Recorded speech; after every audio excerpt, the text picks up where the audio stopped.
been about 5 or 6 weeks since we built this garden and planted seeds. We had a little mishap. A few days ago we had a freeze. We had an early freeze compared to the last few years.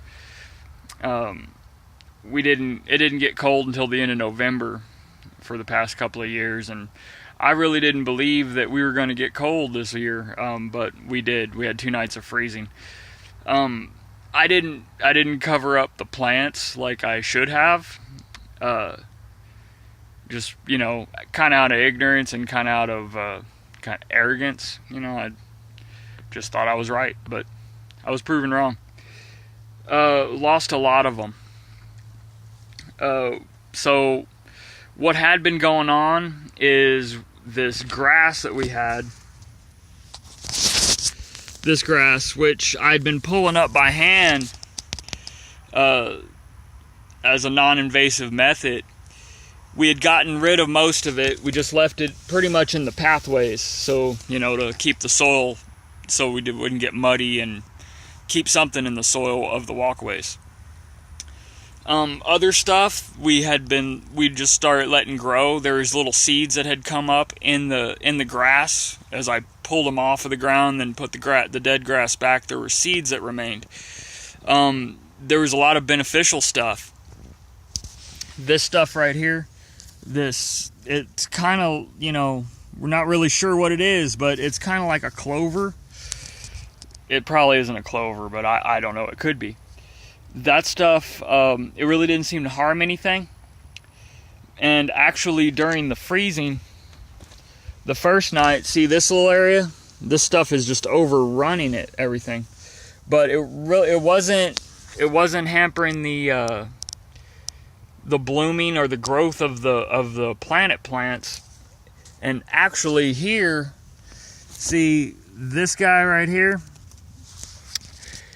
That one made it the first night because he was surrounded, I think, because he was surrounded by this clover-like stuff. So, as of right now, I like that stuff. Then we had this. This was a nice little surprise.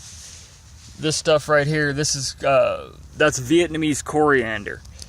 And that's an edible herb that we have growing wild, and I didn't even know that. We did harvest some of that and hung it up to dry. And it's kind of a fruity taste. It's pretty good, man. And man, that stuff is going crazy in here with the watering and everything.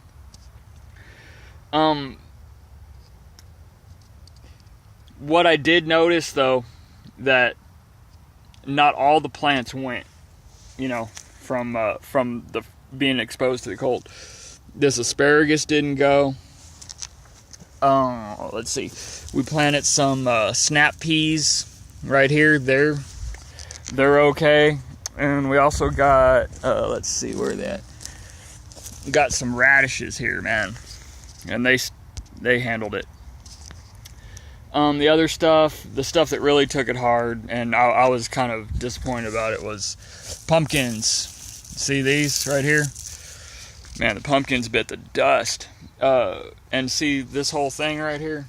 This whole middle section was almost all pumpkins. We had busted up a pumpkin and just dropped the seeds in there into the grass, and man, they just started growing like crazy. It was that was really cool.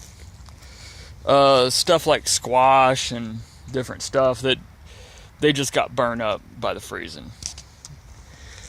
So what I learned is that plant selection is very, very important. I did not pay attention to plant selection. Planting time was very important. I should have planted a little bit earlier, maybe in August, but I didn't have this thing built. So this is the first year. We are planning on replanting here after the winter. And, adding more stuff, building this up. Not going to use fertilizer or anything, just continue with this natural method. Because, it did work. I just don't have any proof because everything died. Because, I don't know. I didn't know what I was doing. But planting the right stuff, choosing the right plants, because, for your area. You know, we got a little mini ecosystem here where I live and where you live. You gotta pick the right things. Really, you know, I looked around outside the garden, and nothing really died besides the stuff that I had planted that wasn't supposed to be here. There's still blooms on some bushes, you know, on the property. So, you know, choosing the right thing, you know, growing something that isn't supposed to be grown in the area is going to take a lot of energy and resources to make that happen, because it's not supposed to happen. The whole methodology here and the whole philosophy is to let nature pretty much do this for you, and you shouldn't have to do it for nature. Nature does it on its own. Another thing that I would recommend for anybody trying to do this, because I do recommend people do this, because I mean, why not? You know, it's so easy. Learn to identify wild plants, because I mean that gave me a problem with pulling things. There's most plants, from what I've been learning, are beneficial to other plants. You know, like I suspect the mysterious clover thing is. Some things are not. And the definition of a weed that I found that was really cool, made a lot of sense, was a weed is only something that grows up real fast and takes all the water. So get rid of that stuff, and that makes a lot of sense to me. Other stuff, it ain't hurting it, so why bust your butt trying to get rid of it? So there you have it. It was a good experience. I was bummed out for a while. I was kind of got depressed and down on myself because I let everything die, but it's okay. Death is a part of life, you know. And we have a happy little harmonious garden that will just keep coming back, and I don't have to build this fence again. So, 2 lessons of today. Make sure you listen to the weather and the earth as best you can. Do what you can to protect it. Protect your garden, your friends. Try